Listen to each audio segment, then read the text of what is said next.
নমস্কার। যুক্তি তর্ক সঙ্গে অর্কই আপনাদের স্বাগত। আপনাদের সঙ্গে আমি অর্কপ্রভ সরকার। আজকে আপনাদের একটি সুপার এক্সক্লুসিভ খবর আমি পরিবেশন করতে চাই। বাংলার রাজনীতি এবং সর্বভারতীয় রাজনীতির ক্ষেত্রে এটি অবশ্যই একটি গুরুত্বপূর্ণ খবর। কী সেই খবর সেটা আপনাদের অবশ্যই বলবো। তার আগে আপনাদের সনির্বন্ধ অনুরোধ জানাই, চ্যানেল সাবস্ক্রাইব করবেন, থ্যাঙ্কস বাটনে ক্লিক করতে ভুলবেন না। দেখুন, শুভেন্দু অধিকারীর দিল্লি সফরে কি হয়েছে, মাননীয় মুখ্যমন্ত্রী শুভেন্দু অধিকারীর, সেটা আপনারা সবাই জেনে গেছেন।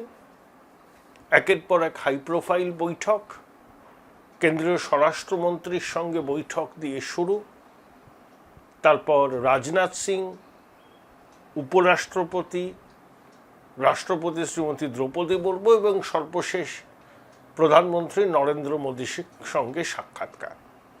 এই ব্যস্ততার মধ্যেও সংবাদ মাধ্যমের সঙ্গে শুভেন্দু একটু আলাদা করে কথা বলেছেন এবং সেখানে বলেছেন যে বাংলাকে ঘুরে দাঁড়ানোর রোডম্যাপ নিয়ে প্রধানমন্ত্রীর সঙ্গে আলোচনা হবে।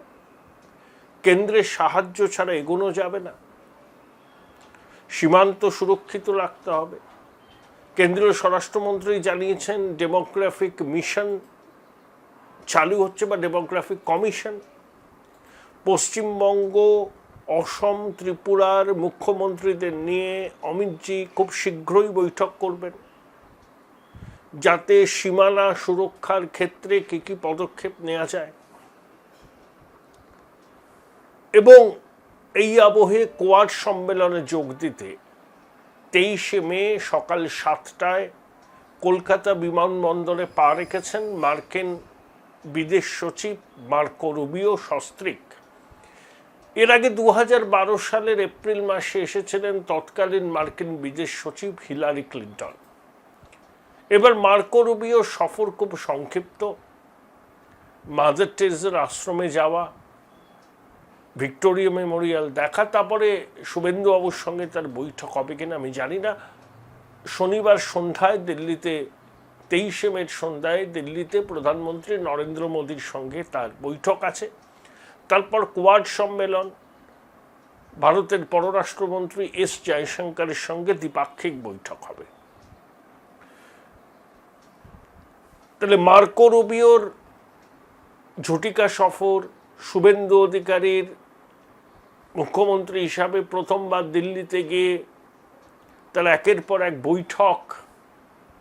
এদিকে রাজ্যে শাসক দলের কোন দল একেবারে প্রকাশ্যে।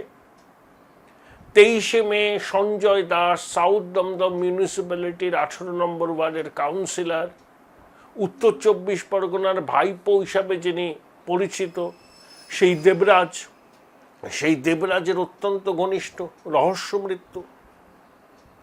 আবার দেবরাজের এক সহযোগী সম্রাট নামে একজনকে গ্রেপ্তার করা হয়েছে। পুরো ভবনে কাউন্সিলর্স চেম্বারে পুরো অধিবেশন বসেনি, লক অ্যান্ড কি ছিল। মালা রায় অভিযোগ করেছেন পুর কমিশনের বিরুদ্ধে। দিদিমণির বাড়িতে কলকাতার পুর কাউন্সিলরদের বৈঠকে 110 জন হাজির ছিলেন। বিধায়করা বিধানসভায় যাচ্ছেন, কিন্তু ওরা ভাঙা হাট, অর্ধেকের বেশি বিধায়ক অনুপস্থিত। কয়েকজন বিধায়ক দিল্লিতে গিয়ে কংগ্রেসের সঙ্গে কথা বলছেন। ইতিমধ্যে শুভেন্দু অধিকারীর সঙ্গে ঋতব্রত বঙ্গভবনে সাক্ষাৎ করে নিয়েছেন, জল্পনা চলছে। শ্রমিক ভট্টাচার্য বলেছেন ঋতব্রত পরমব্রতদের কোনো জায়গা নেই। এই বাংলার রাজনীতি এইভাবে আবর্তিত হচ্ছে। খোকাবাবুকে কাঠগড়ায় তুলছেন তৃণমূলের অনেক নেতা, ঠারে ঠোরে ববি হাকিম, কুণাল ঘোষ পর্যন্ত, এবং জাহাঙ্গীরকে প্রিভিলেজ ক্লাস বলে দেখে দিয়েছেন ঋতব্রত প্রিভিলেজ ক্লাস। কোনোদিন মাটিতে নেমে সেভাবে রাজনীতি করেনি। বুদ্ধবাবুকে মিলান কুন্দেলার বইটই উপহার দিয়ে রাজ্যসভার টিকিট বাগিয়েছিল, তারপর এক্সপেল হয়। আবার মমতা বন্দ্যোপাধ্যায়ের মধ্যে লেনিনকে খুঁজে পেয়ে তৃণমূলে যায়, স্বল্প মেয়াদে রাজ্যসভায় ছিল, বিধানসভায় দুধেল গাই অধ্যুষিত কেন্দ্র থেকে জিতে বিধায়ক হয়েছে। যেই দেখছে সরকার হওয়ার তো হলো না, এখন কি করা যায়, এখন বিজেপির দরজায় ঘুরঘুর ঘুরঘুর ঘুরঘুর করছে। এই প্রেক্ষিতটা বললাম কেন, এই প্রেক্ষিত সবার জানা। এই প্রেক্ষিতটা না বললে আমি যে খবরটি বলতে চাইছি সেটি পরিপূর্ণতা পাবে না। আচ্ছা, 4 মে ফলাফল ঘোষণার পর মমতা বন্দ্যোপাধ্যায় কিন্তু সেভাবে সাংবাদিকদের মুখোমুখি হননি। একটা রবীন্দ্র জয়ন্তী পালন করেছিলেন, সেখানে কিছু সাংবাদিক ছিলেন। তারপর মমতা বন্দ্যোপাধ্যায় তার কাউন্সিলর বিধায়কদের সঙ্গে বৈঠক করছেন, কিন্তু একবারের জন্য সংবাদ মাধ্যমের মুখোমুখি হননি। কেন হননি? জল্পনা শুরু হয়ে গেছে মমতা বন্দ্যোপাধ্যায় কি তাহলে রাজনৈতিক সন্ন্যাস নিয়েই ফেলবেন।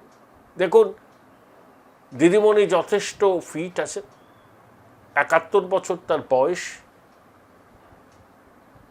তাই রাজনৈতিক সন্ন্যাস তিনি নেবেন কেন? কিন্তু তিনি করবেনটা কি? ভবনে পড়ে এড়ে গেছেন, তিনি আর লোকসভার সদস্য নন। এই প্রেক্ষিতে পর্দার অন্তরালে বিগত 8-10 দিনে কতগুলো খেলা হয়েছে। এই খেলার 3 থেকে 4 জন কুশীলব আছেন। একজন হচ্ছেন মমতা বন্দ্যোপাধ্যায়, 2 হচ্ছেন অভিষেক বন্দ্যোপাধ্যায়, 3 হচ্ছেন সৌরভ গঙ্গোপাধ্যায়, 4 হচ্ছেন ইউসুফ পাঠান। দেখুন, ইউসুফ পাঠানকে বহরমপুরে অধীর বাবুর বিরুদ্ধে দাঁড় করানো পিছনে অভিষেক বন্দ্যোপাধ্যায় এবং আইপ্যাকের ভূমিকা ছিল, কিন্তু ইউসুফকে রাজি করানোর পিছনে ভূমিকা ছিল সৌরভ গাঙ্গুলি। সৌরভ প্রথমে সম্ভবত টেলিফোনে সচিনকে এটা বলেন, সচিন ইউসুফের সঙ্গে যোগাযোগ করেন যে এরকম একটা বার্তা মহারাজ দিচ্ছে, তোমাকে কেউ ফোন করতে পারে। তারপর তো আপনারা জানেন, যেদিনকে তৃণমূলের লোকসভার প্রার্থী তালিকা ঘোষণা হলো, যেদিনকে র্যাম্পে তৃণমূলের প্রার্থীরা হাঁটলেন, সেদিনকে ইউসুফ পাঠান ওই ব্রিগেডেই হয়েছিল, ব্রিগেড প্যারেড গ্রাউন্ডে 3 ঘন্টা, তার আগে গ্র্যান্ড হোটেলে ঘন্টা 2 এরকম 4-5 ঘন্টা অভিষেকের সঙ্গে কথা বলেছিলেন। তারপর তার প্রার্থীপদ চূড়ান্ত হয় এবং তিনি জেতেন।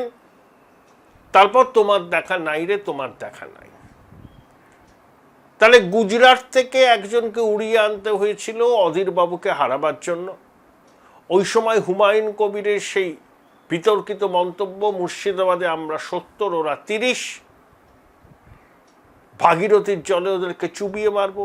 তারপরে হুমায়ুনকে যখন জিজ্ঞাসা করা হয়েছিল, হুমায়ুন বলেছিলেন যে দিদিমণির নির্দেশেই তিনি এটা বলেছেন। তা ইউসুফ পাঠান জিতেছিলেন। অধীর বাবু 6 বারের মাথায় আর লোকসভায় ফিরতে পারলেন না, এবার বিধানসভাতেও তিনি হেরে গেছেন। তাহলে ইউসুফ পাঠান হঠাৎ করে এত প্রাসঙ্গিক হয়ে উঠলেন কেন? দিদিমণি বুঝতে পেরেছেন পশ্চিমবঙ্গ বিধানসভায় যাওয়ার হবে না এবং সেটা তিনি চান না।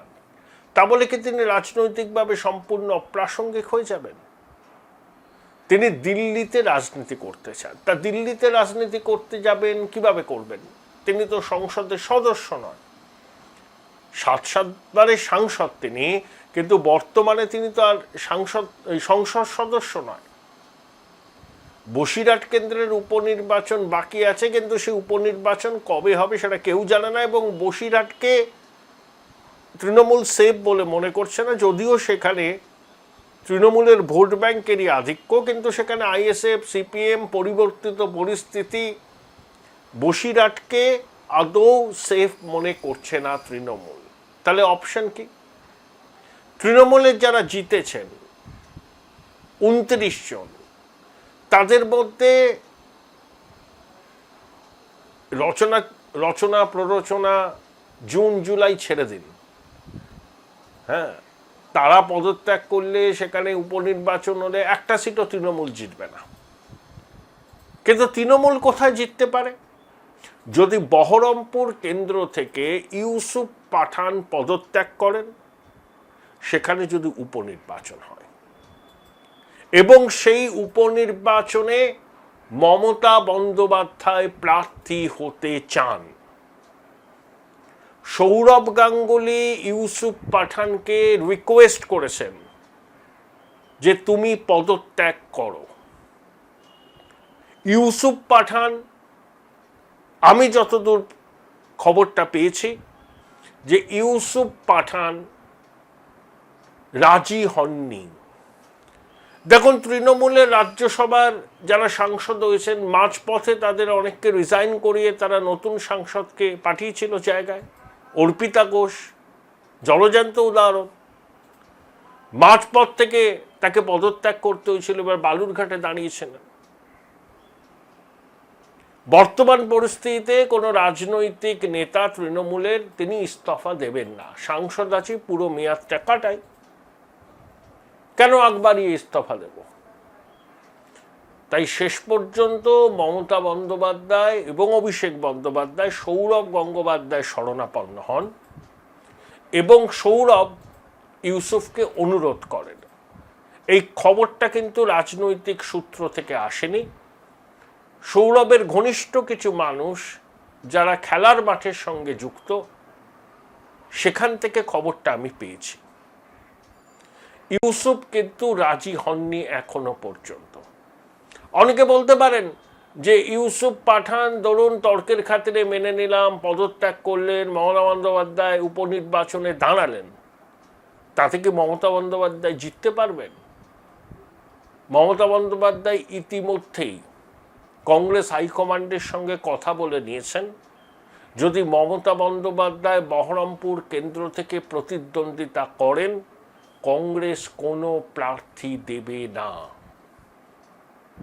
এবং এ ব্যাপারে অধীর চৌধুরীকেও নিরস্ত করা হবে, কারণ বিজেপি বিরোধী বৃহত্তর জোটের বার্তা দেওয়ার জন্য এই পদক্ষেপ কংগ্রেস হাইকমান্ড করতেই পারে। এবং এই নিশ্চয়তা তারা হয়তো মমতাদি এবং অভিষেককে দিয়েছে যে মমতাদি যদি প্রার্থী হন, মমতা ব্যানার্জি যদি প্রার্থী হন বহরমপুরে, তাহলে কংগ্রেস কোনো প্রার্থী দেবে না। কিন্তু এখন স্টাম্বলিং ব্লক হয়েছে ইউসুফ পাঠান। ইউসুফ পাঠান এখনো পর্যন্ত পদত্যাগ করতে রাজি নন। তাকে বোঝানোর চেষ্টা চলছে। যদি ইউসুফ রাজি হন, পদত্যাগ করেন এবং নির্বাচন কমিশন পুনর্নির্বাচনের দিনক্ষণ জানান, তাহলে ওখানে মমতা বন্দ্যোপাধ্যায় প্রার্থী হবেন। তখন মমতা বন্দ্যোপাধ্যায়ের সঙ্গে বিজেপির সম্মুখ সমর হবে। যেহেতু ওরা সংখ্যালঘু অধ্যুষিত জেলা, কংগ্রেস প্রার্থী দেবে না, মমতা বন্দ্যোপাধ্যায়ের পক্ষে লড়াইটা তুলনামূলকভাবে সহজ হবে। আমি তুলনামূলকভাবে বললাম, কোনো কেক ওয়াক টেক ওয়াক হবে না। কংগ্রেস প্রার্থী না দিলে সিপিএম আইএসএফ তো দেবেই। Join Runux Institute of Hotel Management, New Town, offering guaranteed global placement in hotel, hospitality, aviation, hospital and culinary management. এটা মমতা বন্দ্যোপাধ্যায় চাইছেন দিল্লির রাজনীতিতে ফিরতে, কারণ রাজ্য রাজনীতিতে বিধানসভার তিনি সদস্য নন। তিনি বুঝে গেছেন মুখে যতই আস্ফালন করুন যে এখানে আর তার কোনো ভবিষ্যৎ নেই। তাকে রাজনীতিতে টিকে থাকতে গেলে তাকে দিল্লিতেই যেতে হবে এবং সংসদের সদস্য হতে হবে। তিনি 7 বারের সাংসদ, তাহলে আর একবার চেষ্টা তিনি করবেন। কারণ মমতা বন্দ্যোপাধ্যায় বুঝে গেছেন তিনি যদি একেবারে নিজেকে গৃহবন্দী রাখেন, তাহলে কিন্তু দল এমনিতেই ভাঙবে। যারা থাকতে চাইছে তৃণমূলে তারাও থাকবে না। তাই মমতা বন্দ্যোপাধ্যায় মরিয়া হয়ে গেছেন আবার এই সংসদীয় রাজনীতিতে ফিরতে। তার হাতে অপশন খুব কম। তৃণমূলের কোনো রাজনৈতিক নেতা যারা সাংসদ হয়েছেন তারা ইস্তফা দেবেন না। রচনা প্ররোচনা জুন জুলাই ইস্তফা দিলেও সেখান থেকে তৃণমূল জিততে পারবে না। মুর্শিদাবাদের আরো 2টো লোকসভা কেন্দ্র আছে, তারা কিন্তু রাজনৈতিক নেতা, তারা ইস্তফা দেবেন না। একমাত্র হিসেব কষে তৃণমূল দেখেছে ভোটের অঙ্ক ইত্যাদি যে বহরমপুর থেকে একমাত্র লড়াইটা তুলনামূলকভাবে সহজ, এবং কংগ্রেস হাইকমান্ড মোটামুটি এটুকু বলেছে যে মমতা যদি ওখান থেকে প্রতিদ্বন্দ্বিতা করেন তাহলে কংগ্রেস সেখানে কোনো প্রার্থী দেবে না এবং অধীর চৌধুরীকেও নিরস্ত করা হবে। এই খবর শেষ পর্যন্ত ম্যাচিওর করবে কিনা এটা এই মুহূর্তে বলা যায় না, কিন্তু খবরটা হয়েছে। তৃণমূলের একজন জানতে পারে, বাকিরা কেউ জানে না। খবরটি বেরিয়ে এসছে সৌরভ গঙ্গোপাধ্যায়ের ঘনিষ্ঠ সূত্র থেকে। শেষ পর্যন্ত যদি ইউসুফ পাঠান পদত্যাগ করেন, মমতা বন্দ্যোপাধ্যায় লোকসভায় দাঁড়ান বহরমপুর থেকে, অবশ্যই রাজনীতির ক্ষেত্রে একটা উল্লেখযোগ্য ঘটনা হবে। মমতা বন্দ্যোপাধ্যায় এটুকু বুঝতে পেরেছেন, তিনি যদি একেবারে সবকিছু থেকে নিজেকে দূরে সরিয়ে রাখেন তাহলে তার এয়ার অ্যাপারেন্টের সমূহ বিপদ। দিল্লিতে সংসদে উপস্থিত থাকলে চিৎকার চেঁচামেচি করতে পারবেন, আইএনডিএ ব্লকের সঙ্গে একটা কোঅর্ডিনেশন হবে, একটা প্রাসঙ্গিকতা তিনি ফিরে পাবেন। তিনি 3-3বারের মুখ্যমন্ত্রী, রেলমন্ত্রী ছিলেন, প্রাক্তন 7বারের সাংসদ, সবাই তাকে চেনেন। নিজের প্রাসঙ্গিকতাটা টিকিয়ে রাখবার জন্যই মমতা বন্দ্যোপাধ্যায় কিন্তু লোকসভায় যেতে চান। দেখুন, অখিলেশ তো মুখ্যমন্ত্রী ছিলেন 2012 থেকে 17, হেরেছেন, আবার কানৌজ থেকে লোকসভায় নির্বাচিত হয়েছেন। তাহলে অখিলেশের একটা পদ তো আছে, তিনি সাংসদ, তার স্ত্রী ডিম্পল সাংসদ। দিদিমণির হাতে তো আর কিছু নেই, তাই তিনি মরিয়া হয়ে গেছেন দিল্লির রাজনীতিতে অংশগ্রহণ করতে। তাহলে 29-এর লোকসভার নির্বাচনের আগে কিছুটা প্রাসঙ্গিকতা ফিরে পাওয়া যাবে। যদি কংগ্রেসের সঙ্গে একটা সার্বিক জোট তৈরি করতে পারেন তাহলে তৃণমূল পশ্চিমবঙ্গে কিছু বাড়তি অক্সিজেন পেতে পারে, এটা মমতা বন্দ্যোপাধ্যায়ের ভাবনা। কিন্তু তিনি তার কোনো বিশ্বস্ত রাজনৈতিক সঙ্গীকে এই কথাটি বলেননি। তিনি ভরসা করেছেন মহারাজ সৌরভ গাঙ্গুলির উপরে, কারণ ইউসুফ পাঠানকে রোপ ইন করার ক্ষেত্রেও সৌরভের ভূমিকা ছিল। আবার ইউসুফ পাঠানকে পদত্যাগ করার জন্য অনুরোধ সৌরভ গঙ্গোপাধ্যায়ের সূত্রে গিয়েছে বলেই ময়দান সূত্রের খবর। দেখুন, রাজনীতি সম্ভাব্যতার শিল্প, সব কিছু হতে পারে, কিন্তু এই রকম একটা ডেভেলপমেন্ট হয়েছে বলে আমার কাছে খবর রয়েছে। উচ্চ মাধ্যমিকের পর উজ্জ্বল ভবিষ্যৎ গড়তে NCHMCT পর্যটন দপ্তর, ভারত সরকারের hospitality and hotel management, Paschimbanga সরকারের মাকাউটের BBA BCA, fashion design, aviation tourism, culinary arts পড়ো SBI HM কলেজে। স্টুডেন্ট ক্রেডিট কার্ড ও ব্যাংক লোন পাবে SBI HM এ পড়লে। কোর্সের শেষে SBI HM দেশ ও বিদেশে চাকরির ব্যবস্থা করে থাকে। SBI HM হলো পশ্চিমবঙ্গের সেরা ম্যানেজমেন্ট কলেজ। SBIHM.com। বোলপুর শহরের কোলাহল থেকে মাত্র 20 মিনিট দূরেই রয়েছে সুন্দর রিসর্ট, যেখানে পেয়ে যাবে স্পেশিয়াস আর এস্থেটিক্যালি ডিজাইন রুম। তোমরা যারা গ্রুপে যাও তাদের জন্য আছে কমফোর্টেবল গ্রুপ স্টে অপশন, আর কাপলদের জন্য রয়েছে লাক্সারিয়াস সুইট রুম, তার উপর আবার ফ্ল্যাট 10% অফ। এখানে প্রকৃতির মাঝে তোমরা পেয়ে যাবে একটা সুন্দর সুইমিং পুল, ছোটদের জন্য প্লে এরিয়া আর একটা এস্থেটিক সেলফি কর্নার। প্রপার্টিটা পুরোটাই পেট ফ্রেন্ডলি, আর এখানে আছে অনেক কিউট ছোট ছোট র্যাবিটস। সকালের ব্রেকফাস্ট থেকে ডিনার পর্যন্ত পেয়ে যাবে একদম হোমলি কমফর্ট ফুড, যা এক কথায় অসাধারণ। বেঙ্গলি কুইজাইনের সাথে সাথে পেয়ে যাবে চাইনিজ আর নর্থ ইন্ডিয়ান অপশনও। বিকেলে বনফায়ারের আলো, বন্ধুদের সাথে আড্ডা আর খোলা আকাশের নিচে গ্রাম বাংলার হাওয়া, পুরোটাই এক অপরূপ অনুভব। তাহলে বলো, তোমরা কবে প্ল্যান করছো এই পিসফুল এসকেপটা? And don't forget to follow miss cupcake for more such travel updates.